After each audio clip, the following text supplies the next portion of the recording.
अब देख लेते हैं दोस्तों हम अर्थ के आधार पर शब्द कितने प्रकार के होते हैं।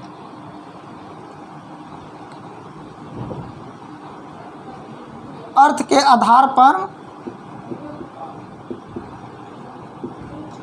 आधार पर दो प्रकार होते हैं दोस्तों,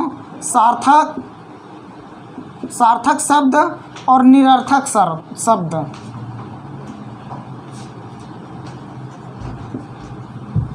निरर्थक शब्द, और मैं आपको बताया था रचना या बनावट के अनुसार, रचना या बनावट के अनुसार मैं बताया था कि ये 3 प्रकार के होते हैं। ये 3 प्रकार में कौन कौन से होते हैं दोस्तों? ऋण, यौगिक और योग ऋण। ऋण, यौगिक और योग ऋण। और एक होता है दोस्तों उत्पत्ति या व्युत्पत्ति बोल देते हैं।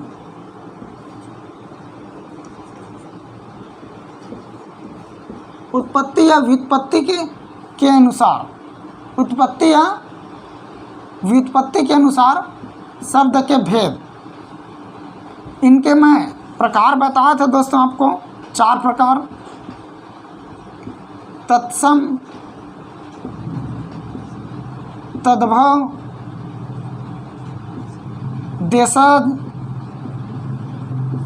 और विदेशज।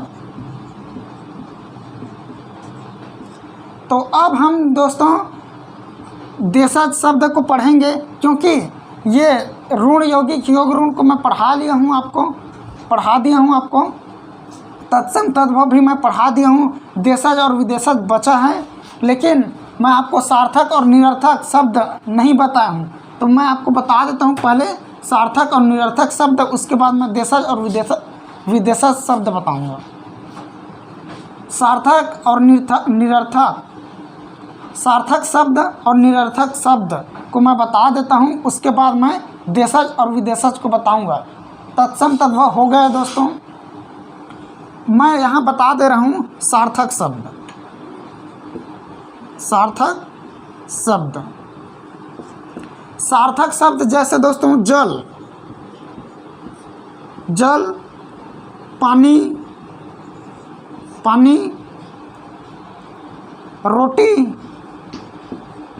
रोटी। ये देखिए जल, पानी, रोटी। यदि मैं आपको जल बोलूं, पानी बोलूं, रोटी बोलूं, तो आपके दिमाग में क्या आ जाएगा? ये इनका छवि आ जाएगा दोस्तों। जैसे पानी बोलूं तो पानी की छवि आपके दिमाग में आ जाएगा। वैसे ही जल बोलूं तो भी आ जाएगा, रोटी बोलूं तो भी आपके दिमाग में आ जाएगा। कमल बोलूं तो भी आपके दिमाग में आ जाएगा कि ये कमल है। ऐसा यानी कि जो सार्थक शब्द को प्रतीत कर, यानी जिनका एक निश्चित अर्थ हो, वे हैं सार्थक शब्द। यदि मैं निरर्थक शब्द देखूं, निरर्थक शब्द यदि मैं आपको बताऊं तो जैसे जलवल, ऐसा बोल देते हैं ना दोस्तों, जलवल बोल देते हैं ना दोस्तों, जलवल ऐसा करके। वैसे ही पानी वानी गिर रहा होगा, ऐसा बोलते हैं ना दोस्तों, पानी वानी गिर रहा होगा। तो छत्तीसगढ़ी में बोल देते हैं कि पानी वानी गिरा थे, ऐसा बोलते हैं ना दोस्तों, पानी वानी गिरा थे। वैसे कमल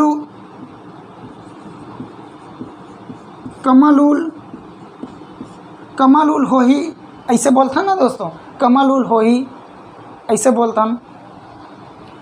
तो यहाँ दोस्तों जल तो सार्थक शब्द है, लेकिन वल क्या है? निरर्थक शब्द हो जाता है। वैसे ही पानी क्या है? सार्थक शब्द है, लेकिन वानी निरर्थक शब्द हो जाता है। वैसे ही उल, ये भी निरर्थक शब्द हो जाता है दोस्तों। तो यहाँ निरर्थक शब्द में पूछ रहा है तो ये वल आएगा, पानी आएगा और उल आएगा। ये नॉर्मल है दोस्तों, जो अर्थ नहीं देता, एक निश्चित अर्थ नहीं देता, उन्हें बोलते हैं निरर्थक शब्द।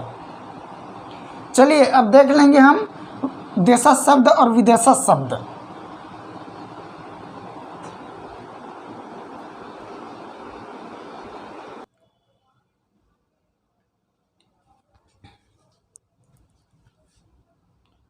देशज शब्द में जहाँ से ज़्यादा आता है दोस्तों उसी शब्द को मैं बताऊंगा, और अनेक शब्द हो सकते हैं इससे। तो सबसे पहले जान लेते हैं कि देशज शब्द होता क्या है। देशज शब्द जो एक देश विशेष से उत्पत्ति हो, यानी कि जिसकी उत्पत्ति का हमें ज्ञात न हो, जिसकी उत्पत्ति हमें ज्ञात न हो, उन्हें बोलते हैं देशज शब्द। जैसे हमारे ही देश में कुछ भी चीज़ का उत्पत्ति होता है और हमें पता ही नहीं चलता कि कौन सा राज्य है, कौन सा राज्य का है, कि कौन सा कहाँ का है, ये हमको पता नहीं चलता। तो चलिए देख लेते हैं दोस्तों देशज शब्द। जो शब्द क्षेत्रीय प्रभाव के कारण, यहाँ देखिए दोस्तों, जो शब्द क्षेत्रीय प्रभाव, यहाँ देखिए ये क्षेत्रीय प्रभाव के कारण परिस्थितियों व आवश्यकता के अनुरूप बनकर प्रचलित होते हैं। यानी कि कहाँ से उत्पत्ति हुई है, कब उत्पत्ति हुई है, ये हम नहीं बता सकते।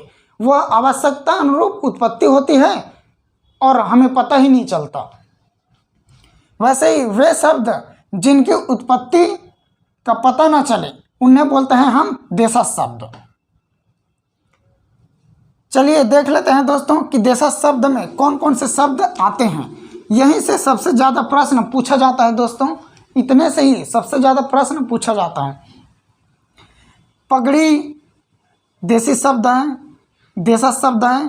पगड़ी, गाड़ी, थैला, झोला, पेट, लोटा, खटखटाना, ठेठ, ठेस, तेंदुआ, चिड़िया, कटरा, अंटा, कटोरी, खिड़की, ठुमरी, खखरा, चषक, जूता, कलाई, फुनगी, खिचड़ी, पगड़ी, बियाना, टिबिया, डोंगा, डाब, उटपटांग, मलाई, कबड्डी, गिरगिट,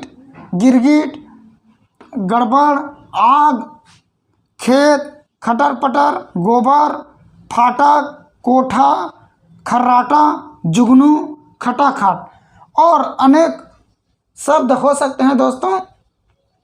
एक बार और देख लेते हैं।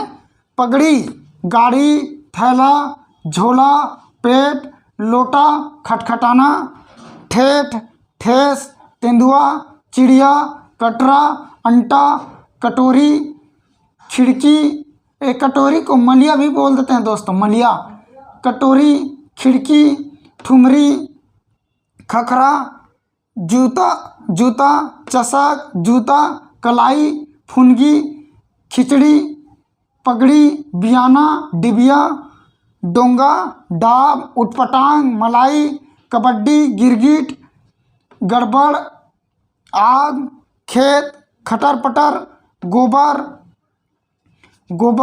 फाटक, कोठा, खर्राटा, जुगनू, खटाखट। ये शब्द दोस्तों सभी देशज शब्द हैं। जैसे गोबर हम बता नहीं सकते कि कहाँ से उत्पत्ति हुई है। गोबर शब्द कहाँ से उत्पत्ति हुई है ये हम बता नहीं सकते।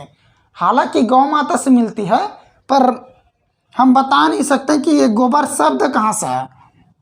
वैसे ही फाटक, तेंदुआ, ठेस, ये सब, फुनगी, ये सब नहीं बता सकते। जैसे कोई वृक्ष पर चढ़ते हैं तो फुनगी में मत जाहू रे, ऐसा बोलते हैं ना दोस्तों कि फुनगी में मत जाहू रे करके। तो फुनगी मतलब होता है उस वृक्ष के शीर्ष भाग, यानी कि सबसे ऊंचे भाग, ये है फुनगी। इस प्रकार दोस्तों ये देशज शब्द हो जाता है। अब आगे हम विदेशज जो शब्द हैं उनको देख लेंगे दोस्तों।